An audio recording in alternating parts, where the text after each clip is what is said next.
ಎಲ್ರಿಗೂ ನಮಸ್ಕಾರ. ನನ್ಗೀಗಲೂ ನೆನಪಿದೆ, 30 ವರ್ಷ ಹಿಂದೆ ನಮ್ಮ ತಾಯಿನೂ ಸಹ ಇದೇ ತರ ಮೊದಲನೇ ದಿನ ಹೈಸ್ಕೂಲಲ್ಲಿ ಒಂದು parents teachers motivation orientation classes ಅಂತ ಇಟ್ಟಿದ್ರು.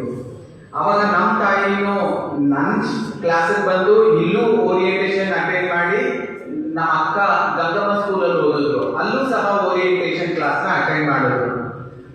ನಮ್ಮ ಅಕ್ಕ ಈಗ ತುಮಕೂರಲ್ಲಿ ತುಂಬಾ ದೊಡ್ಡ ಡಾಕ್ಟ್ರು.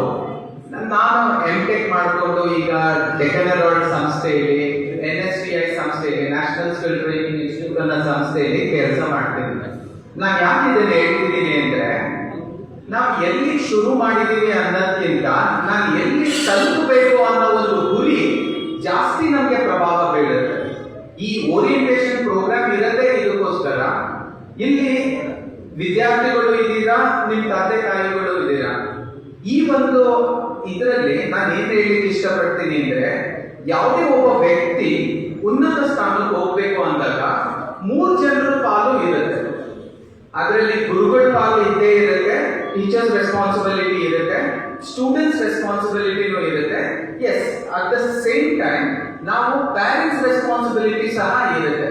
ಈ 3 ಜನ ಮಾರ್ಗದರ್ಶಕರಾಗಿ ನಿಂತ್ರೆ ಒಟ್ಟಿಗೆ ಎಲ್ಲರೂ ಸೇರಿ ನಿಮ್ಮ ಮಗನ್ನ ಒಂದು ಉನ್ನತ ಸ್ಥಾನಕ್ಕೆ ಕರ್ಕೊಂಡು ಹೋಗ್ಬೋದು. ನಾವು ಎಲ್ಲಿ ಶುರು ಮಾಡಿದೀವಿ ಅನ್ನೋದು ಇಂಪಾರ್ಟೆಂಟ್ ಆಗೋದಿಲ್ಲ. ಅದಕ್ಕೆ ಕೆಲವೊಂದು ಉದಾಹರಣೆ ತಗೊಳ್ಳಿಕ್ಕೆ ಇಷ್ಟಪಡ್ತೇನೆ.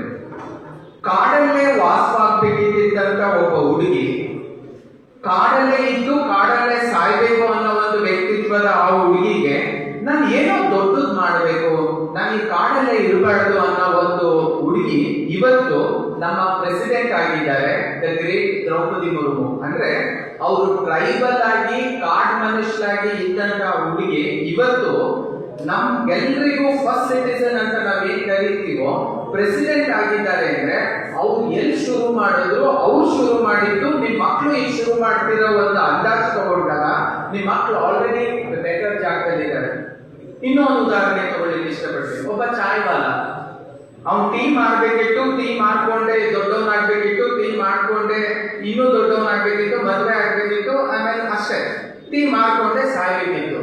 ಬಟ್ ಟುಡೇ ನಾವು ಅವ್ರ ಬಗ್ಗೆ ಮಾತಾಡ್ಬೇಕಾದ್ರೆ ಒಬ್ಬ ಟೀ ಮಾಡೋನು ಈಗ ದೊಡ್ಡ ಪ್ರಧಾನಿಯಾಗಿ, ಆಕ್ಚುಲಿ ಶ್ರೇಷ್ಠ ಪ್ರಧಾನಿಯಾಗಿ ಅವನು ಕಾರ್ಯನಿರ್ವಹಿಸ್ತಿದ್ದಾನೆ. ಅಂದ್ರೆ ಒಬ್ಬ ಚಾಯ್ವಾಲನು ಸಹ ಪ್ರಧಾನ ಮಂತ್ರಿ ಆಗ್ಬೋದು, ಒಬ್ಬ ಕಾಡಲ್ಲಿ ವಾಸ ಮಾಡ್ತಕ್ಕಂಥ ಟ್ರೈಬಲ್ ಹುಡುಗಿನೂ ಸಹ ಒಂದು ಪ್ರೆಸಿಡೆಂಟ್ ಆಗ್ಬೋದು, ಒಬ್ಬ ಮೀನ್ ಮಾರೋ ಮಗನೂ ಸಹ the great Abdul Kalam, the missile man of India ಆಗ್ಬೋದು.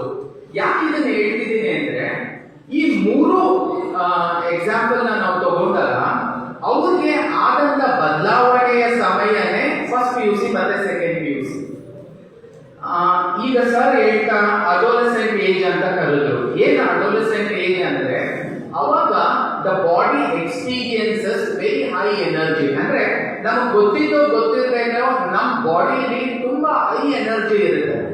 ಇದನ್ನ ನಾವು ನೀಟಾಗಿ ಚಾನಲೈಸ್ ಮಾಡಿಕೊಂಡು ಒಳ್ಳೆ ಮಾರ್ಗದಲ್ಲಿ ತಗೊಂಡು ಹೋದಾಗ ಈ ಒಂದು 2 ವರ್ಷ ಏನಿದೆ ನಮ್ಮನ್ನ ಒಂದು ದೊಡ್ಡ ವ್ಯಕ್ತಿತ್ವ ಕ್ರಿಯೇಟ್ ಮಾಡಬಹುದು, ಇಲ್ಲ ಅಂದ್ರೆ ಅಲ್ಲಿ ನಮ್ಗೆ ಒಂದು ತೊಂದರೆನೂ ಆಗ್ಬಹುದು. ಸೊ ಅಡೋಲೆಸೆಂಟ್ ಏಜ್ ನ ನಾವು ವೆರಿ ಇಂಪಾರ್ಟೆಂಟ್ ಏಜ್ ಅಂತೀವಿ.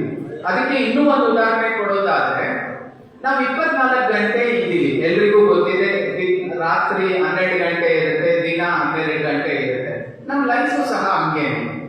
ಈ ಒಂದು ದಿನ ಮತ್ತೆ ರಾತ್ರಿಲಿ ಅರ್ಲಿ ಇನ್ ದ ಮಾರ್ನಿಂಗ್ ಅಂದ್ರೆ ಸೂರ್ಯ ಹುಟ್ಟೋಕ್ಕಿಂತ ಮುಂಚೆ ಏನ್ ನಾವು ಬ್ರಾಹ್ಮಿ ಮುಹೂರ್ತ ಅಂತ ಕರಿತೀವೋ, ಆ ಬ್ರಾಹ್ಮಿ ಮುಹೂರ್ತದಲ್ಲಿ ನಾವು ಕಮ್ಮಿ ಎಫರ್ಟ್ಸ್ ಹಾಕಿ ಮ್ಯಾಕ್ಸಿಮಮ್ ಬೆನಿಫಿಟ್ ಏನ್ ಪಡ್ಕೋಬಹುದು, ಅದೇ ತರ ಈ 16 ಆದ್ಮೇಲೆ 17, 18, 19, 20 ಈ 4-5 ವರ್ಷಗಳು ಏನಿದೆಯೋ ಇದನ್ನ ನಮ್ಮ ಜೀವನದಲ್ಲಿ ಒಂದು ಬ್ರಹ್ಮ ಮುಹೂರ್ತ ಅಂತ ಕನ್ಸಿಡರ್ ಮಾಡ್ತೀವಿ.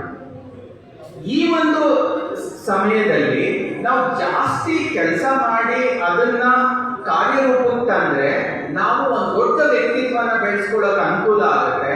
ಅದೇ ಈ ಸಮಯನ ನಾವು ಸರಿಯಾಗಿ ಬಳಸ್ಕೊಳ್ಳೋದೇ ಇದ್ರೆ ಅದು ಅನಾಹುತಕ್ಕೂ ಒಂದು ದಾರಿ ಮಾಡ್ಕೊಡುತ್ತೆ. ಅದಕ್ಕೋಸ್ಕರ ಇಲ್ಲಿ ಇರ್ತಕ್ಕಂಥ ಪ್ಯಾರೆಂಟ್ಸ್ ಅಲ್ಲಿ ಒಂದು ವಿನಂತಿ, ನಿಮ್ಮ ಮಕ್ಕಳಿಗೆ ಸದಾ ಇದ್ದಂತ ಮನಸ್ಸಿಗೆ ಅವ್ರಿಗೆ ಹಚ್ಚ ಹಿಡಿಯೋ ತರ ಮತ್ತೆ ಮತ್ತೆ ಹೇಳ್ತೀರಿ. ಯಾವುದೇ ವಿಚಾರವಾಗಿರ್ಬೋದು, ಬೆಳಿಗ್ಗೆ ಬೇಗ ಇದ್ದಾರ ಅಂತ ವಿಚಾರ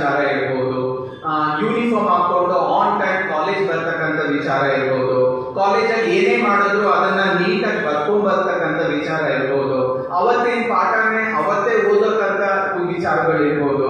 ಈ ತರ ಅನೇಕ ಸಂಗತಿಗಳನ್ನ ನಾವು ಈಗಲಿಂದ ಸ್ಟ್ರಿಕ್ಟ್ ಆಗಿ ಮಾಡ್ಕೊಂತ ಬಂದ್ರೆ ಒಬ್ಬ ಚಾಯ್ವಾಲ ಪ್ರಧಾನಿ ಆಗಿದ್ದೇ ಅಲ್ಲ, ಒಬ್ಬ ಟ್ರೈಬಲ್ ವುಮೆನ್ ಪ್ರೆಸಿಡೆಂಟ್ ಆಗಿದ್ದೇ ಅಲ್ಲ, ಒಬ್ಬ ಫಿಶರ್ ಮ್ಯಾನ್ ಮಗ ದೊಡ್ಡ ಸೈಂಟಿಸ್ಟ್ ಇಲ್ಲ, ಮಿಸೈಲ್ ಮ್ಯಾನ್ ಆಫ್ ಇಂಡಿಯಾ ಆಗಿದ್ದಲ್ಲ, ಇಲ್ಲಿ ಕೂತಿರ್ತಕ್ಕಂಥ ಎಲ್ಲರೂ ಸಹ ಒಂದು ಉನ್ನತ ಸ್ಥಾನಕ್ಕೆ ಹೋಗ್ಬೋದು. ಇದಕ್ಕೆ ದಾರಿ ಮಾಡ್ಕೊಡ್ಲಿಕ್ಕೋಸ್ಕರ ನಾವು ಆಸ್ ಎ ಟೀಚರ್ಸ್ ವರ್ಕ್ ಮಾಡ್ತಿದೀವಿ. ಅಟ್ ದ ಸೇಮ್ ಟೈಮ್ ನೀವು ಆಸ್ ಎ ಪ್ಯಾರೆಂಟ್ಸ್ ವರ್ಕ್ ಮಾಡಬೇಕು. ಆಮೇಲೆ ವಿದ್ಯಾರ್ಥಿಗಳು ಸಹ, ನೀವು ಸಹ ಇದ್ರ ಮೇಲೆ ಜಾಸ್ತಿ ಶ್ರಮ ಕೊಟ್ಟಾಗ ಆಟೋಮೆಟಿಕ್ ಆಗಿ ರಿಸಲ್ಟ್ಸ್ ಬರ್ತಾ ಹೋಗುತ್ತೆ. ನಾನು ಕೆಲವೊಂದು ವಿಚಾರನ ಹೇಳಲಿಕ್ಕೆ ಇಷ್ಟಪಡ್ತೇನೆ. ಬಿಕಾಸ್ ನಾವು ಅಕಾಡೆಮಿಕ್ ಪಾಯಿಂಟ್ ಆಫ್ ವ್ಯೂ ಎಲ್ಲರನ್ನು ಎವ್ಯಾಲ್ಯೂಯೇಟ್ ಮಾಡ್ತೀವಿ. ಇಲ್ಲಿರ್ತಕ್ಕಂಥ ಪ್ರತಿ ವಿದ್ಯಾರ್ಥಿಗೆ ಎಕ್ಸಾಮ್ ಅಲ್ಲಿ ಅವ್ನು ಎಷ್ಟು ಅಂಕ ತಗೊಂಡ ಅದ್ರ ಮೇಲೆ ಅವನ್ನ ಒಂದು ಎವ್ಯಾಲ್ಯೂಯೇಷನ್ ಮಾಡ್ತೀವಿ. ಅದ್ರ ಬಗ್ಗೆ ಹೇಳ್ತಾ ಇನ್ನೊಂದು 5 ನಿಮಿಷ ಕೆಲವೊಂದು ವಿಚಾರ ಹೇಳಲಿಕ್ಕೆ ಇಷ್ಟಪಡ್ತೀವಿ. ವಿದ್ಯಾರ್ಥಿಗಳಲ್ಲಿ ನಾವು ಕಲಿತಕ್ಕಂಥ ಸ್ಟೈಲು 3 ತರ ಇರುತ್ತೆ.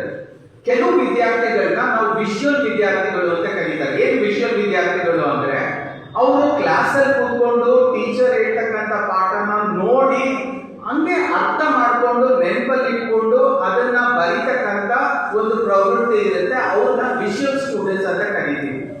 ಇನ್ನು ಕೆಲವರು ಆಡಿಟರಿ ಸ್ಟೂಡೆಂಟ್ಸ್ ಅಂತ ಕರಿತೀವಿ. ಆಡಿಟರಿ ಅಂದ್ರೆ ಏನು? ಅವ್ರು ಒಂದ್ಸತಿ ನೋಡಿದ್ರೆ ಅವ್ರಿಗೆ ಅರ್ಥ ಆಗಲ್ಲ, ಅವ್ರು ಮತ್ತೆ ಮತ್ತೆ ಕೇಳಿಸ್ಕೊಬೇಕು, ಜೋರಾಗಿ ಓದ್ಬೇಕು, ಓದಿದ್ನ ಅವರೇ ಮತ್ತೆ ಮತ್ತೆ ಕೇಳಿಸ್ಕೊಬೇಕು. ಆ ತರ ಮತ್ತೆ ಮತ್ತೆ ಮತ್ತೆ ಮತ್ತೆ ಕೇಳಿಸ್ಕೊಂಡಾಗ ಅವ್ರ ಮೆಮರಿಗೆ ಅದು ನಿಲ್ಲುತ್ತೆ. ಅವಾಗ ಅವರು ಎಕ್ಸಾಮ್ ಅಲ್ಲಿ ಬರೀಲಿಕ್ಕೆ ಅನುಕೂಲ ಆಗುತ್ತೆ. ಸೊ ನೀವು ಇಲ್ಲಿರ್ತಕ್ಕಂಥ ವಿದ್ಯಾರ್ಥಿಗಳು ನೀವೇ ಪ್ರಶ್ನೆ ಮಾಡ್ಕೊಬೇಕು, ನಾನು ವಿಷುವಲ್ ಆಡಿಟರಿನ? ಸೊ ವಿಷುವಲ್ ಆದ್ರೆ ನೀವು ಓದೋ ಅಂತ ಮೆಥಡಾಲಜಿ ಬೇರೆ ಇರುತ್ತೆ, ನಾನು ಆಡಿಟರಿ ಆದ್ರೆ ನಾನು ಓದ್ತಕ್ಕಂಥ ಮೆಥಡಾಲಜಿ ಬೇರೆ ಇರುತ್ತೆ. ಈ 3 ಅಲ್ಲದೆ ಇರೋ ಇನ್ನೊಂದು ಭಾಗ ಇದೆ, ಅದನ್ನ ನಾನು ಸೇರ್ಕೊಂತೀನಿ. ಅದನ್ನ ಕೆನೆಸ್ಥೆಟಿಕ್ ಸ್ಟೂಡೆಂಟ್ ಅಂತ ಕರಿತೀವಿ. ಯಾವ ಕೆನೆಸ್ಥೆಟಿಕ್ ಸ್ಟೂಡೆಂಟ್ ಅಂದ್ರೆ ಟೀಚರ್ ಹೇಳಿದ್ರೆ ಅರ್ಥ ಆಗಿರುತ್ತೆ, ಬಟ್ ಸಂಪೂರ್ಣವಾಗಿ ತಲೆಗೆ ಹೋಗಲ್ಲ. ನಾನು ಮತ್ತೆ ಮತ್ತೆ ಓದಿದಾಗ ಏನೋ ಒಂಚೂರು ಅರ್ಥ ಆಗಿರುತ್ತೆ, ಬಟ್ 100% ನನಗೆ ಚೆನ್ನಾಗಿ ರಿಜಿಸ್ಟರ್ ಆಗಿ ನೆನಪಲ್ಲಿ ಇಟ್ಕೊಳ್ಳುವಂತ ಶಕ್ತಿ ನನ್ನಲ್ಲಿ ಬಂದಿರೋದಿಲ್ಲ. ನಾನೇನ್ ಮಾಡಬೇಕು? ನಾನು ಕೆನೆಸ್ಥೆಟಿಕ್ ವಿದ್ಯಾರ್ಥಿ. ನಾನು ಪುಸ್ತಕ ತೆಗೆದು ಮತ್ತೆ ಮತ್ತೆ ಮತ್ತೆ ಮತ್ತೆ ಬರೆದು ಪ್ರಾಕ್ಟೀಸ್ ಮಾಡಿದಾಗ ಅದು ನಮ್ಮ ಮೆಮರಿಲಿ ಉಳ್ಕೊಳ್ಳುತ್ತೆ. ಅದರಿಂದ ನನಗೆ ಎಕ್ಸಾಮ್ ಅಲ್ಲಿ ಒಳ್ಳೆ ಸ್ಕೋರ್ ಬರ್ಲಿಕ್ಕೆ ಅದು ನನಗೆ ಹೆಲ್ಪ್ ಮಾಡುತ್ತೆ. ಸೊ ನೀವು ನಿಮ್ಮ ಮಗನಿಗೆ ಆಡಿಟರಿನ, ವಿಷುವಲ್, ಕೆನೆಸ್ಥೆಟಿಕ್ ಅನ್ನೋದನ್ನ ಐಡೆಂಟಿಫೈ ಮಾಡಿಕೊಂಡು ಯಾವುದೇ ಆಗಿರಲಿ ಕೆನೆಸ್ಥೆಟಿಕ್ ಎಲ್ರಿಗೂ ವರ್ಕ್ ಆಗುತ್ತೆ. ಕೆನೆಸ್ಥೆಟಿಕ್ ಒಂದ್ ಸ್ವಲ್ಪ ಪೇನ್ಫುಲ್, ಅಂದ್ರೆ ಬರೆಯೋದು ಅಂದಾಗ ನಮ್ಗೆ ಒಂದ್ ಸ್ವಲ್ಪ ಶ್ರಮ ಅನ್ಸುತ್ತೆ, ಓದೋದು ಅಂದಾಗ ಒಂದ್ ಸ್ವಲ್ಪ ಸುಲಭ ಅನ್ಸುತ್ತೆ, ಯಾರನ್ನ ಮಾಡ್ತಿರೋ ಪಾಠನ ನೋಡಿ ಅರ್ಥ ಮಾಡ್ಕೊಳ್ಳೋದು ಇನ್ನೂ ಸುಲಭ ಅನ್ಸುತ್ತೆ. ಬಟ್ ಇದರಲ್ಲಿ ಒಂದು ವ್ಯತ್ಯಾಸವೂ ಇದೆ. ಯಾವುದು ನಮ್ಗೆ ಪ್ಲೆಜರಬಲ್ ಇಲ್ಲ, ಸುಲಭ ಅಂತ ಅನ್ಸುತ್ತೋ ಅದು ಈಗ ಮಾತ್ರ ಸುಲಭ ಇರುತ್ತೆ, ನಂತರ ಅದು ಪೇನ್ಫುಲ್ ಆಗುತ್ತೆ. ಯಾವ್ದು ಈಗ ನಮಗೆ ಒಂದ್ ಸ್ವಲ್ಪ ಪೇನ್ಫುಲ್ ಅಂತ ಏನ್ ಅನ್ಕೊಂತೀವೋ ಅದನ್ನ ಮಾಡೋದ್ರಿಂದ ಈಗ ಪೇನ್ ಆಗ್ಬೋದು, ಬಟ್ ನಂತರ ನಮ್ಗೆ ಕನ್ಸಿಸ್ಟೆಂಟ್ ಪ್ಲೆಜರ್ ಇರುತ್ತೆ. ನೀವು ಮಕ್ಕಳಿಗೆ ಡೇ 1 ಇಂದ ಇದನ್ನೇ ಚುಚ್ತಾ ಬರಬೇಕು. There is no gain without pain. Simple word.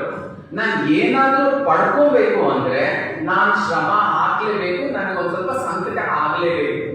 So ಪ್ರತಿ ಸಿಚುವೇಶನ್ ಅಲ್ಲಿ ನಿಮ್ ಮಗ ಇಲ್ಲ ಮಗಳು ಯಾವುದೋ ಒಂದು ಸಿಚುವೇಶನ್ ಎನ್ಕೌಂಟರ್ ಮಾಡ್ತಾರೆ. 5 ಗಂಟೆಗೆ ಎಬ್ಬಿಸೋ ಅಂತ ಅಭ್ಯಾಸ ಈಗಲಿಂದನೇ ಮಾಡ್ಬೇಕು ಅಂತ ಡಿಸೈಡ್ ಮಾಡಿದ್ದೀರಾ. 5 ಗಂಟೆಗೆ ಅಲಾರಾಮ್ ಹೊಡೆಯುತ್ತೆ, ಅವ್ನು ಎದರಲ್ಲ, ಹೊಡೆದು ಎಬ್ಬಿಸೋ ಜವಾಬ್ದಾರಿ ನಿಂದು. ಅದನ್ನ ಅಬ್ದುಲ್ ಕಲಾಂ ಅವ್ರ ಪ್ಯಾರೆಂಟ್ಸ್ ಮಾಡ್ತಾ ಬಂದ್ರು, ಅದನ್ನ ನರೇಂದ್ರ ಮೋದಿ ಅವ್ರ ಪ್ಯಾರೆಂಟ್ಸ್ ಮಾಡ್ತಾ ಬಂದ್ರು, ಅದನ್ನ ದ್ರೌಪದಿ ಮುರ್ಮು ಅವ್ರ ಪ್ಯಾರೆಂಟ್ಸ್ ಕೆಲವು ದಿನ ಮಾಡ್ತಾ ಬಂದ್ರು. ಬಟ್ ಅದಾದ ನಂತರ ವಿದ್ಯಾರ್ಥಿಗಳು ತಾನಾಗೆ ಎದರ್ಬೇಕಾಗುತ್ತೆ, ತಾನಾಗೆ ಓದ್ಬೇಕಾಗುತ್ತೆ, ತಾನಾಗೆ ಮುಂದೆ ಬರ್ಬೇಕಾಗುತ್ತೆ. ಇದು ಏನ್ ಕೇಳ್ತೀನಿ ಅಂದ್ರೆ, ಯಾರೇ ಒಬ್ಬ ಸಕ್ಸಸ್ ಆಗ್ಬೇಕು ಅಂದ್ರೆ, ಇಲ್ಲಿ ಎಷ್ಟೊಂದು ಜನ ವಿದ್ಯಾರ್ಥಿಗಳು ಕೂತಿದ್ದೀರಾ, ಸುಮ್ಮನೆ ಒಂದು ಪ್ರಶ್ನೆ, who is responsible for your success? ಒಂದು ಪ್ರಶ್ನೆ. Who is responsible for your success? Answer is not my parents, not my teachers, not my brothers and sisters. ನಾನು ಜೀವನದಲ್ಲಿ ಸಕ್ಸಸ್ ಆಗಬೇಕು ಅಂದ್ರೆ I alone am responsible, nobody else. ಒಬ್ಬ ತಾಯಿ help ಮಾಡ್ತಕ್ಕಂಥ ಪಾತ್ರ ಮಾಡಬಹುದೇ ಹೊರತು ಒಬ್ರು ಟೀಚರ್ ನಿಮಗೆ ಸಜೆಷನ್ ಕೊಡ್ತಕ್ಕಂತ ಅವಾಗ ಮಾರ್ಗದರ್ಶನ ಕೊಡ್ತಕ್ಕಂತ ಒಬ್ರು ಅಧ್ಯಾಪಕರಾಗ್ಬೋದೇ ಹೊರತು ಯಾರೇ ಆಗ್ಲಿ ನಿಮ್ ಪರವಾಗಿ ಓದ್ಲಿಕ್ಕೆ ಆಗೋದೇ ಇಲ್ಲ, ನಿಮ್ ಪರವಾಗಿ ಕೆಲಸ ಕಷ್ಟನ ತಗೊಳಕ್ ಆಗೋದೇ ಇಲ್ಲ. If you take the pain you will gain. Modi responsible. ಈಗ ಮೋದಿ ಯಾಕರ ಸಕ್ಸಸ್ ಆದ್ರು ತಾಯಿಯಿಂದ ಅಲ್ಲ, ತಾಯಿ ಆಶೀರ್ವಾದ ಇತ್ತು. ಅವ್ರ ಅಣ್ಣ ತಮ್ಮಂದಿರಿಂದ ಅಲ್ಲ, ಅಣ್ಣ ತಮ್ಮಂದಿರ ಸಹವಾಸ ಇತ್ತು. ಬಟ್ ಈಗಲೂ ಅವರ ಡಿಸ್ಟೆನ್ಸ್ ರಿಲೇಷನ್ಸ್ ಏನ್ ತುಂಬಾ ದೊಡ್ಡ ವ್ಯಕ್ತಿತ್ವ ಏನು ಹೊಂದಿಲ್ಲ. ಅಬ್ದುಲ್ ಕಲಾಂ ಅವ್ರ near and dear so called brothers and sisters ಒಂದು ದೊಡ್ಡ ಮಟ್ಟಕ್ಕೆ ಅವ್ರು ಹೋಗ್ಲೇ ಇಲ್ಲ. ದ್ರೌಪದಿ ಮುರ್ಮು ಅವರ ಅಕ್ಕ ತಂಗಿದ್ರು ದೂರದ ರಿಲೇಟಿವ್ಸ್ ಯಾರು ಒಂದು ದೊಡ್ಡ ಮಟ್ಟಕ್ಕೆ ಹೋಗಿಲ್ಲ. Again I am telling you, ಯಾರು ನನ್ನ ಸಕ್ಸಸ್ಗೆ ನಮ್ಮ ತಾಯಿ ರೆಸ್ಪಾನ್ಸಿಬಲ್ ಅಂತ ಇಲ್ಲಿ ಕುಂತಿದ್ದೀರೋ, I am underlining and saying for your success you are only responsible. ಒಂದು ಪದ ಇದೆ, ಎಲ್ರಿಗೂ ಗೊತ್ತಿರುತ್ತೆ ಉತ್ತರ, ದುಶ್ಮನ್ ಕಹಾ ಹೈ.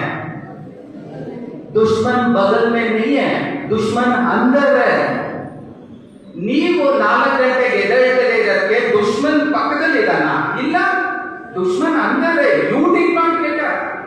ಟೀಚರ್ ಒಂದು 9 ಗಂಟೆಗೆ ಬನ್ನಿ ಅಂದಾಗ 8:45 ಬಂದವನು ಅವನಲ್ಲಿ ದುಶ್ಮನ್ ಇರ್ಲಿಲ್ಲ, ದೋಸ್ತ್ ಇದ್ದ. ಅವನ್ ದೋಸ್ತ್ ಏನ್ ಮಾಡ್ದ, ನಾನು ಬೇಗ ಹೋಗ್ಬೇಕು ಅಂತ ಅವನೇ ಕರ್ಕೊಂಡು ಬೇಗ ಬಂದ. ದುಶ್ಮನ್ ಯಾರು? ಒಂದ್ ಸ್ವಲ್ಪ ಲೇಟ್ ಆಗಿ ಹೋದ್ರು ನಡೆಯುತ್ತೆ, ಮಳೆ ಬರ್ತಿದೆ ಇವತ್ತು ಓದ್ದಲ್ಲಿ ಇದ್ರು ನಡೆಯುತ್ತೆ, ಬೆಳಿಗ್ಗೆ ಚಳಿ ಆಗುತ್ತೆ ಎದುರದಲ್ಲೇ ಇದ್ರು ನಡೆಯುತ್ತೆ, ಟೀಚರ್ ಒಂದ್ಸತಿ ಬರೀಲಿಕ್ಕೆ ಹೇಳಿದ್ದಾರೆ ನಾನು ಬರೀದಲ್ಲೇ ಇದ್ರು ನಡೆಯುತ್ತೆ. ಇವರೆಲ್ಲ ದುಶ್ಮನ್ನ ಒಳಗಡೆನೆ ಇಟ್ಕೊಂಡಿದ್ದಾರೆ. ನಿಮ್ ತಾಯಿ ಬಂದ ಹೇಳಲ್ಲ ಬರಿಬೇಡ ಮಗನೇ ಮಳೆ ಬರ್ತಿದೆ. ನಿಮ್ ತಂದೆ ಬಂದ ಹೇಳಲ್ಲ ಕರೆಂಟ್ ಹೋಗಿದೆ ಬರೆಯೋದ್ ಬೇಡ ಅಂತ. ನಿಮ್ ತಾಯಿ ಇನ್ನೊಂದ್ ಸ್ವಲ್ಪ ಒದ್ಕೊಂಡು ಮಲಗೋ, ನಾನು ಕಾಫಿ 10 ಗಂಟೆ ಕೊಡ್ತೀನಿ 10 ಗಂಟೆವರೆಗೂ ಎದ್ದೇಳಬೇಡ ಅಂತ. ದುಶ್ಮನ್ ಆಜು ಬಾಜು ನೈ ಹೈ, ದುಶ್ಮನ್ ಅಂದರ್ ಹೈ. ಸೊ ಆ ದುಶ್ಮನ್ ನೀವು ಈಗ ಸಾಯಿಸಲಿಲ್ಲ ಅಂದ್ರೆ ಆ ದುಶ್ಮನ್ ನಿಮ್ಮನ್ನ ಪ್ರತಿದಿನ ಸಾಯಿಸಿ ಜೀವನ ಪೂರ್ತಿ ಎಣಗೋ ತರ ಮಾಡ್ತಾನೆ when you don't reach that pinnacle. So ಈಗಲಿಂದಲೇ ನೀವು ನಿಮಗೆ ಒಂದು ಪಾಠ ಹೇಳ್ಕೊಬೇಕು. ನಾನೇನಾದ್ರೂ ಸಕ್ಸಸ್ಫುಲ್ ಆಗ್ಬೇಕು ಅಂದ್ರೆ ನನ್ನ ತಾಯಿ ಇದ್ರ ಜವಾಬ್ದಾರಿ ಅಲ್ಲ, ನನ್ನ ಟೀಚರ್ ಇದ್ರ ಜವಾಬ್ದಾರಿ ಅಲ್ಲ, ನನ್ನ ಪ್ರಿನ್ಸಿಪಲ್ ಇದ್ರ ಜವಾಬ್ದಾರಿ ಅಲ್ಲ, ನನ್ನ ಕಾಲೇಜ್ ಇದ್ರ ಜವಾಬ್ದಾರಿ ಅಲ್ಲ. ನಾನ್ ಸಕ್ಸಸ್ಫುಲ್ ಆಗ್ಬೇಕು ಅಂದ್ರೆ ನಾನೇ ಜವಾಬ್ದಾರಿ. ಸೊ ನಾನು ಈಗಲಿಂದ ಯಾವ ತರ ವರ್ಕ್ ಮಾಡ್ತೀನಿ that is going to decide. ಒಬ್ಬ ಚಾಯ್ ಅವರನ್ನ ಪ್ರೈಮ್ ಮಿನಿಸ್ಟರ್ ಲೆವೆಲ್ ತಗೊಂಡು ಹೋಗ್ಲಿಕ್ಕೆ ಯಾರು ಸಹ ಅವನಿಗೆ ಸಹಪಾಠಿಯಾಗಿ ನಿಲ್ಲಿಲ್ಲ. ಅವನೇ ಅವನ ಕಾಲ ಮೇಲೆ ನಿಂತು ಆ ಒಂದು ಉನ್ನತ ಸ್ಥಾನಕ್ಕೆ ಹೋದ. ಒಬ್ಬ ಹೆಣ್ಣು ಮಗಳು ಊರಿಂದ ಆಚೆ ಬರದೆ ಒಂದು ದೊಡ್ಡ ನ್ಯೂಸ್, ಕಾಡಿಂದ ಆಚೆ ಬಂದು ಒಂದು ಊರಿಗೆ ಬಂದು, ಊರಿಂದ ಆಚೆ ಒಂದು ಪೇಟೆ ಅನ್ನೋದಕ್ಕೆ ಬಂದು, ಪೇಟೆಯಿಂದ ಆಚೆ ಒಂದು ಸ್ಟೇಟ್ ಅನ್ನೋ ಲೆವೆಲ್ ಬಂದು, ಸ್ಟೇಟ್ ಇಂದ ಆಚೆ ಭಾರತಕ್ಕೆ ಮೊದಲನೇ ಪ್ರಜೆಯಾಗಿ ನಿಂತ್ಕೊಳ್ಳಲ್ಲ. ಆಕೆ ದುಶ್ಮನ್ ಕಹಾ ಹೈ ಅಂದ್ರೆ ಅಂದರ್ ಹೈ ಅಂದ್ರು. ಯಾಕೆ? ಅಲ್ಲಿರ್ತಕ್ಕಂಥ ದುಶ್ಮನ ನಾವು ಈಗ ಸಾಯಿಸ್ಲಿಲ್ಲ ಅಂದ್ರೆ ಅವ್ನು ನಿನ್ನ ಪ್ರತಿದಿನ ಸಾಯಿಸ್ತಾನೆ. ಜೀವನ ಪೂರ್ಣ ನೀವು ಸಫರ್ ಮಾಡ್ತೀರಾ, ನೀವು ಏನ್ ಅಚೀವ್ ಮಾಡ್ಕೋಬೇಕು ಅಂತಿದ್ದೀರಾ ಅದನ್ನ ಅಚೀವ್ ಆಗ್ತದೆ ಇದ್ದಾರೆ. ಪ್ರತಿದಿನ ಅರ್ಲಿ ಇನ್ ದ ಮಾರ್ನಿಂಗ್ ನೀವು ಹೇಳ್ಬೇಕಿರೋದು ನಿಮ್ಮ ಮಕ್ಕಳಿಗೆ ಇಷ್ಟೇ, ನಿಮ್ ಫ್ಯೂಚರ್ ನಿಮ್ ಕೈಲಿದೆ. ಮೊದಲನೇ ದಿನ ನಾನು ಮೀಟಿಂಗ್ ಬಂದಿದ್ದೆ, ಸರ್ ಏನಂದ್ರು, ನಿಮ್ ಫ್ಯೂಚರ್ ನಿಮ್ ಕೈಲಿದೆ. ಈಗ ನೀನ್ ಎದ್ದು ಓದೋ ಕಡೆ ಗಮನ ಕೊಟ್ರೆ ನಿಮ್ ಫ್ಯೂಚರ್ ಚೆನ್ನಾಗಿರುತ್ತೆ. ಇಲ್ಲಿ ಕುಂತಿರ್ತಕ್ಕಂಥ ಯಾವುದೇ ಪ್ಯಾರೆಂಟ್ಸ್ ಮಕ್ಕಳಿಂದ ಏನೂ ಎಕ್ಸ್ಪೆಕ್ಟ್ ಮಾಡ್ತಿಲ್ಲ. ನಾನು ಎಕ್ಸ್ಪೆಕ್ಟ್ ಮಾಡಲಿಲ್ಲ, ನಮ್ಮ ಪ್ರಿನ್ಸಿಪಲ್ ಎಕ್ಸ್ಪೆಕ್ಟ್ ಮಾಡಲ್ಲ, ಯಾರು ಎಕ್ಸ್ಪೆಕ್ಟ್ ಮಾಡಲ್ಲ. ನಾವೇನು ಎಕ್ಸ್ಪೆಕ್ಟ್ ಮಾಡ್ತೀವಿ, ಅವನ ಕಾಲ ಮೇಲೆ ಅವ್ನು ನಿಂತ್ಕೊಂಡು ಒಂದು ಒಳ್ಳೆ ಸ್ಥಾನಕ್ಕೆ ಹೋಗಿ, ಒಂದು ಒಳ್ಳೆ ಹುದ್ದೆಗೆ ಹೋಗಿ, ಒಬ್ಬ IAS officer, IPS officer, engineer, ಇಲ್ಲ ಸೈಂಟಿಸ್ಟು ಏನೋ ಒಂದು ಆದ್ರೆ ಅದೇ ನಮ್ಗೆ ಆತ್ಮತೃಪ್ತಿ. ಬಟ್ ಇದು ಆಗ್ಬೇಕು ಅಂದಾಗ ನಿಮ್ಮ ಒಳಗಡೆ ಇರ್ತಕ್ಕಂಥ ದುಶ್ಮನ್ನ ಸಾಯಿಸಿ ಅವನ್ನ ನಾವು ದೋಸ್ತ್ ಮಾಡ್ಕೋಬೇಕು. Who is a good friend who allows me to work hard. ದೇವ್ರು ಏನ್ ಮಾಡ್ತಾರೆ, ದೇವ್ರು ಒಂದು ಜೀವನ ಅನ್ನೋದಕ್ಕೆ ಒಂದು ಅರ್ಥ ಕೊಡ್ಸ್ಬೇಕು. ಒಂದು ಸ್ಮಾಲ್ ಆಟ ಆಡ್ತಾರೆ ನಮ್ಮ ಹತ್ರ. ಏನದ ಆಟ? ಯಾವುದೇ ಸಿಚುವೇಶನ್ ಅಲ್ಲಿ, ಯಾವುದೇ ಒಂದು ಪ್ರಸಂಗದಲ್ಲಿ ನಮಗೆ ಆ ಪ್ರಸಂಗ, ಆ ಚಾಯ್ಸ್ ಎಕ್ಸಿಕ್ಯೂಟ್ ಮಾಡ್ತಕ್ಕಂಥ ಒಂದು ಆಪ್ಷನ್ ಸಿಕ್ಕಿದಾಗ 2 ಅನುಭವ ಆಗುತ್ತೆ. ಒಂದು ಪ್ಲೆಷರ್ ಅನುಭವ ಆಗುತ್ತೆ, ಇನ್ನೊಂದು ಪೇನ್ ಅನುಭವ ಆಗುತ್ತೆ.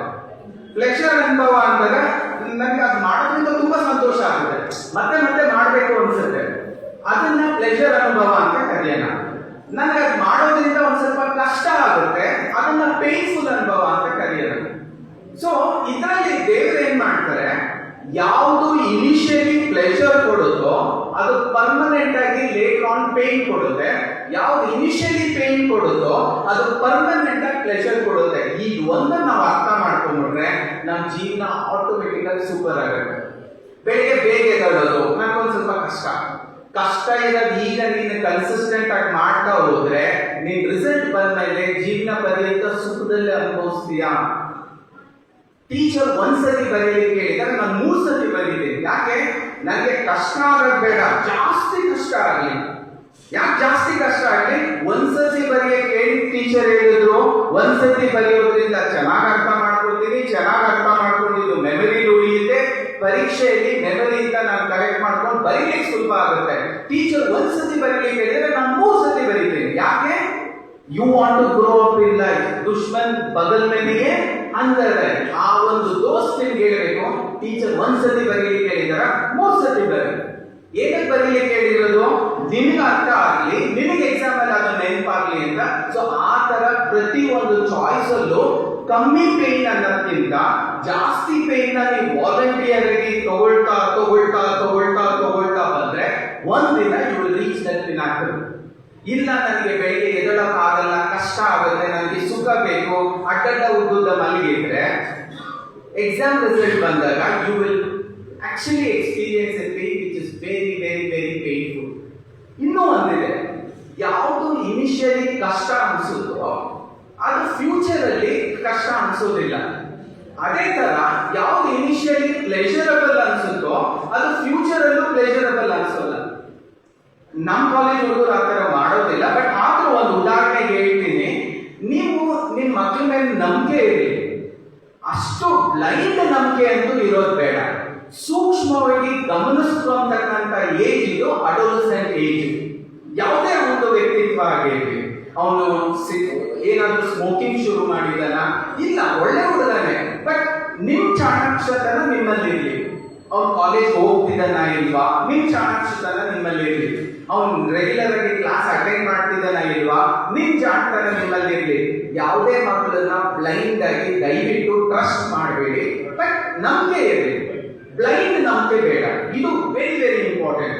ಇದನ್ನ ನಾವು ರೂಢಿಗೊಳಿಸ್ಕೋಬೇಕು. ಇಲ್ಲಾಂದ್ರೆ ಏನಾಗುತ್ತೆ, ಮಗ ನಿಮ್ ಕೈಲಿ ಇರ್ತಾನೆ, ಯಾವಾಗ ದಾರಿ ಮೀರಿ ಬೇರೆ ದಾರಿಗೆ ಹೋಗ್ಬಿಡ್ತಾನೋ ನಿಮ್ಗೆ ಗೊತ್ತಾಗಲ್ಲ. ಯಾಕೆ ಹೇಳಿ? ಅಗೇನ್ ಇದು ಪ್ಲೆಷರ್ ಅಂಡ್ ಪೇನ್ ಆಪ್ಷನ್ ಏನು. ಸಿಂಪಲ್ ಎಕ್ಸಾಂಪಲ್, 5 ಗಂಟೆಗೆ ಎದ್ದೊಳ್ತಕ್ಕಂಥ ನನ್ನ ಮಗ 5 ಗಂಟೆಗೆ ಎದ್ದೊಳಕ್ಕೆ ಇಂದು ಮುಂದೆ ನೋಡ್ತಾನೆ, ನಾನು ಹೋಗ್ಲಿ ಬಿಡು ಒಂದ್ ಸ್ವಲ್ಪ ಮಲಗ್ಲಿ ಅಂತ 5:15 ಎದ್ದೋಳು ಅಂತ 5:15 ಎದುರಿಸ್ತೀನಿ. ಅಲ್ಲಿಗೆ ಅದು ನಿಲ್ಲಲ್ಲ. 5:15 ಕಷ್ಟಪಟ್ಟು ಎದ್ದೊಳ್ತಿದ್ದಂತ ಅವನು ಇನ್ನೂ ಕಷ್ಟ ಅನ್ಸ್ದಾಗ ಏನ್ ಹೇಳ್ತಾನೆ, ಹೋಗ್ಲಿ ಬಿಡು 5:15 ಬೇಡ 5:15 ಎದ್ದೋಳು ಅಂತ ಬಿಟ್ಬಿಡ್ತೀವಿ. 5:15 ಇರೋದು 5:15 ಆಗಿದ್ದು 5:15 ಆಗುತ್ತೆ, 5:15 ಇರೋದು 5:45 ಆಗುತ್ತೆ, 5:45 ಇರೋದು 6 ಗಂಟೆ ಆಗುತ್ತೆ, 6:15 ಆಗುತ್ತೆ. ಯಾವುದು ನಿನ್ನೆ ಪ್ಲೆಷರ್ ಕೊಡ್ತಿತ್ತು 7 ಗಂಟೆವರೆಗೂ ಮಲಗೋದು, ಇವತ್ತು ಅದೇ ನಿಮ್ಗೆ ಪ್ಲೆಷರ್ ಕೊಡೋದಿಲ್ಲ. 7 ಗಂಟೆ ಬಂದಾಗಿ 7:15 ಮಲಗಬೇಕು ಅನ್ಸುತ್ತೆ, 7:15 ಮಲಗಬೇಕು ಅನ್ಸುತ್ತೆ. ಸೊ ಯಾವುದೇ ಒಂದು ಪ್ಲೆಷರಬಲ್ ಥಿಂಗ್ ಇದ್ದಾಗ ಅದು ಕನ್ಸಿಸ್ಟೆಂಟ್ ಆಗಿ ಪ್ಲೆಷರ್ ಕೊಡೋದಿಲ್ಲ. ಉದಾಹರಣೆಗೆ ಎಕ್ಸಾಂಪಲ್ ತಗೊಳ್ಳೋದು ಬೇಡವೋ ಗೊತ್ತಿಲ್ಲ, ಬಟ್ ಆದ್ರೂ ನಿಮಗೆ ಸೂಕ್ಷ್ಮವಾಗಿ ಹೇಳಿರ್ತೀವಿ. ಯಾರು ಬೇಕು ಅಂತ ಸಿಗರೇಟ್ ಹಿಡಿದು ಸ್ಮೋಕರ್ಸ್ ಆಗೋದಿಲ್ಲ. ಕಾರಣ ಅಂತದ್ರಿಂದ ಯಾವುದೋ ಒಂದು ಫೋರ್ಸ್ ಇಂದ, ಪಿಯರ್ ಪ್ರೆಷರ್ ಅಂತ ಏನ್ ಹೇಳ್ತೀವೋ, ಇವ್ರು ಗಾಂಧಿ ಇವ್ರಿಗೇನು ಮಾಡಕ್ ಬರಲ್ಲ ಅನ್ನೋ ಪ್ರೆಷರ್ ಸುಮ್ಮನೆ ಒಂದು ಶುರು ಮಾಡ್ತೀವಿ. ಅದು ಒಂದ್ ಸ್ವಲ್ಪ ಪ್ಲೆಷರ್ ಕೊಡುತ್ತೆ, ಬಟ್ ನೆಕ್ಸ್ಟ್ ಡೇ ಆ ಒಂದ್ ಸಿಂಗಲ್ ಪ್ಲೆಷರ್ ಕೊಡೋದಿಲ್ಲ. 1 ಇರೋದು 2 ಆಗುತ್ತೆ, 2 ಇರೋದು 4 ಆಗುತ್ತೆ, 4 ಇರೋದು 10 ಆಗುತ್ತೆ. ಬಿಕಾಸ್ ಯಾವುದು ನಿನ್ನೆ ನನಗೆ ಪ್ಲೆಷರ್ ಕೊಡ್ತಿತ್ತೋ ಅದು ಇವತ್ತು ನನಗೆ ಪ್ಲೆಷರ್ ಕೊಡೋದಿಲ್ಲ, ನನಗೆ ಇನ್ನೂ ಜಾಸ್ತಿ ಬೇಕು ಅನ್ಸುತ್ತೆ.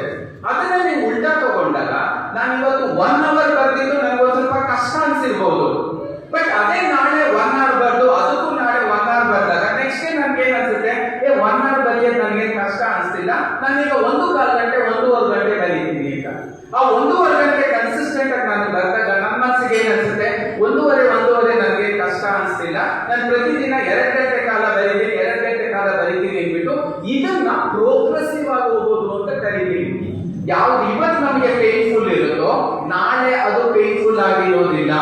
ಸೊ ನಿಮ್ಮ ಮಕ್ಕಳಿಗೆ ನಿಮ್ ಟಾರ್ಗೆಟ್ ಏನಿರ್ಬೇಕು, ಇವತ್ತಿಂದ 5 ಗಂಟೆಗೋ 5:15ಗೋ ಎಬ್ಬರಿಸ್ತಕ್ಕಂಥ ನಿಮ್ಮ ಮಗಳನ್ನ ಸ್ಲೋಲಿ 5 ಗಂಟೆಗೆ ಎಬ್ಬರಿಸೋ ತರ, ಸ್ಲೋಲಿ 4:45ಗೆ ಎಬ್ಬರಿಸೋ ತರ, ಸ್ಲೋಲಿ 4 ಗಂಟೆಗೆ ಎಬ್ಬರಿಸೋ ತರ ಟಾರ್ಗೆಟ್ ಇಟ್ಕೊಂಡು ನೀವು ಸಹ ವರ್ಕ್ ಮಾಡಿದ್ರೆ ನಿಮ್ಮ ಮಗಳನ್ನ ಒಳ್ಳೆ ದೊಡ್ಡ ವ್ಯಕ್ತಿತ್ವದಲ್ಲಿ, ದೊಡ್ಡ ಒಂದು ಒಳ್ಳೆ ಜಾಬ್ ಅಲ್ಲಿ ನೋಡ್ಲಿಕ್ಕೆ ನಿಮ್ಗೂ ಒಂದು ಅನುಕೂಲ ಆಗುತ್ತೆ. ಆಮೇಲೆ ಇದನ್ನು ಒಂಚೂರು ಐಡೆಂಟಿಫೈ ಮಾಡಿ, ಅವನಿಗೆ ಬರೆದು ಓದ್ಕೊಳ್ಳೋದು ಅವ್ನಿಗೆ ಇಷ್ಟನಾ, ಅವ್ನಿಗೆ ಕೆನೆಸ್ಥೆಟಿಕ್, ಅವನಿಗೆ ನೋಡಿ ಅರ್ಥ ಮಾಡ್ಕೊಂಡು ಓದ್ಕೊಳ್ಳೋದು ಇಷ್ಟನಾ, ಅವನು ಆಡಿಟ್ರಿನ, ಇಲ್ಲ ಸಿಂಪಲ್ ಆಗಿ ಅವನು ಓದೋದನ್ನೇ ಮತ್ತೆ ಮತ್ತೆ ಕೇಳಿಸ್ಕೊಂಡು ಮಾಡ್ಲಿಕ್ಕೆ ಇಷ್ಟಪಡ್ತಾನ, ಅದನ್ನು ಗಮನದಲ್ಲಿ ಇಟ್ಕೊಂಡು ನೀವು ಮುಂದೆ ಹೋದ್ರೆ ನಿಮ್ಮ ಮಕ್ಕಳನ್ನ ಒಂದು ದೊಡ್ಡ ವ್ಯಕ್ತಿತ್ವದ ಪ್ರಜೆಯನ್ನಾಗಿ ಮಾಡೋದು ತುಂಬಾ ಕಷ್ಟ ಏನಿಲ್ಲ, ತುಂಬಾನೇ ಸುಲಭ.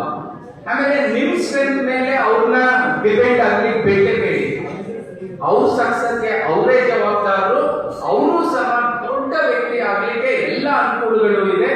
ಅವ್ರು ಎನಿ ಟೈಮು ಒಂದ್ ಸ್ವಲ್ಪ ಡೌನ್ ಆದಾಗ ಲೆಕ್ಚರರ್ಸ್ ಹತ್ರ ಕರ್ಕೊಂಡ್ಬಂದು ಅವ್ರ ಹತ್ರ ಮಾತಾಡಿಸಿ ಒಂಚೂರು ಎನ್ಕರೇಜಿಂಗ್ ಆಗಿ ಅವ್ರು ಮಾತಾಡಿದಾಗ ಅವ್ರಿಗೊಂಥರ ಉತ್ತೇಜನ ಆಗುತ್ತೆ, ನಾನು ಏನಾದ್ರು ಮಾಡ್ಬೇಕು ಅಂತ ಅನ್ಸುತ್ತೆ. ಈ ತರ ನಾವು 3 ಜನರು ಒಟ್ಟಿಗೆ ಕೆಲಸ ಮಾಡಿದಾಗ ನಿಮ್ಮ ಮಗನೊಟ್ಟಿಗೆ ಅವನು, ಪ್ಯಾರೆಂಟ್ಸ್ ಆಗಿ ನೀವು, ಟೀಚರ್ಸ್ ಮತ್ತೆ ಕಾಲೇಜ್ ಆಗಿ ನಾವು ಒಟ್ಟಿಗೆ ಕೆಲಸ ಮಾಡಿದಾಗ ಪ್ರತಿಯೊಬ್ಬರು ಇಲ್ಲಿ ಯಾರಿದ್ದೀರಾ ನಿಮ್ಮನ್ನೇ ಒಂದು ದೊಡ್ಡ ವ್ಯಕ್ತಿತ್ವ ಮಾಡೋದ್ರಲ್ಲಿ ಏನು ಸಂದೇಹ ಇಲ್ಲ. ಇಷ್ಟ ಹೇಳಿ ನಾನು ಮಾತು ಮುಗಿಸ್ತೀನಿ. ಏನಾದ್ರು ಪ್ರಶ್ನೆಗಳಿದೆ?